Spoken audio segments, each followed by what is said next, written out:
பிரபஞ்சத்தின் நீங்கள் விரும்பும் விஷயம் உங்கள் பக்கம் வருவதற்கு முன்பாக பிரபஞ்சம் உங்களிடம் குறிப்புகள் அது ஒரு நண்பன் தரும் எஸ்எம்எஸ் போல, ஒரு பெற்றோரை போல எச்சரிப்பது போல. நான் இன்று உங்களிடம் 15 அறிகுறிகளை சொல்லப் போகிறேன். இதை உங்கள் உணர்வு நீங்கள் உணர்வீர்கள், நான் தனியாக இல்லை, என்னோடு பிரபஞ்சம் இருக்கிறது என்று. மீண்டும் மீண்டும் வரும் எண்ணங்கள்.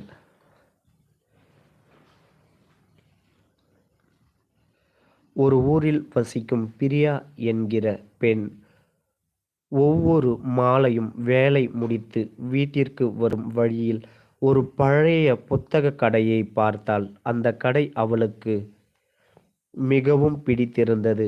அந்த கடை அவளுடைய கடையதாக்க வேண்டும் என்று ஆசைப்பட்டாள்.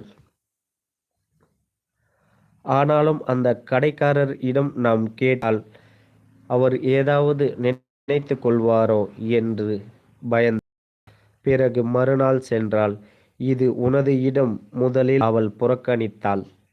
ஆனால் அந்த எண்ணம் தினமும் ஒரு நாள் தைரியமாக கடைக்கார ஒரு இடம் பேசினாள். 2 மாதங்களில் அந்த கடை அவளுடைய கனவு கடையானது.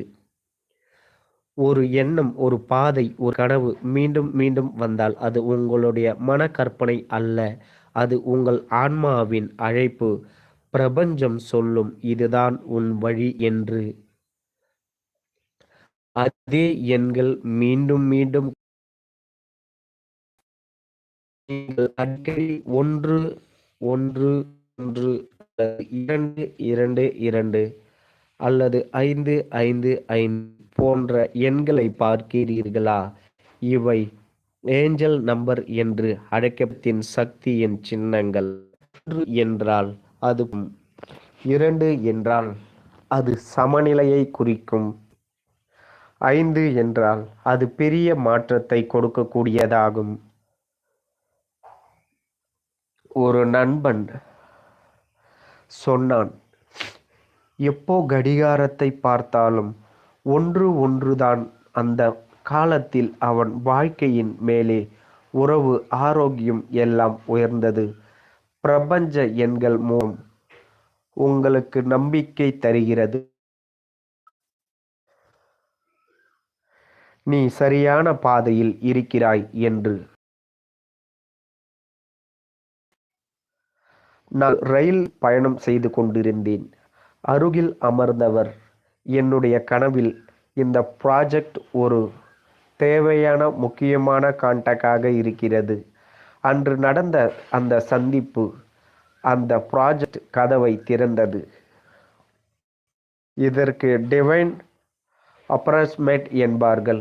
நீங்கள் விரும்பும் விஷயத்திற்கு தேவையான மனிதர்கள் சரியான நேரத்தில் உங்கள் வாழ்க்கையில் நுழைகிறார்கள். ஒரே ஒத்திசையே பார்த்து கொண்டிருக்கிறது. நீங்கள் யாராவது நினைத்திருக்கிறீர்களா அடுத்த நிமிடம் அவர் ஃபோன் செய்வார் என்று? அல்லது உங்களுடைய கேள்விக்கு விடை ஒரு புத்தகத்தில், ஒரு பாடலில், ஒரு வீடியோக்களில் திடீரென்று வருகிறது. சில நேரங்களில் உங்கள் மனதில் தெளிவான ஆழம் அல்லது இல்லை வரும் காரணம் தெரியாது.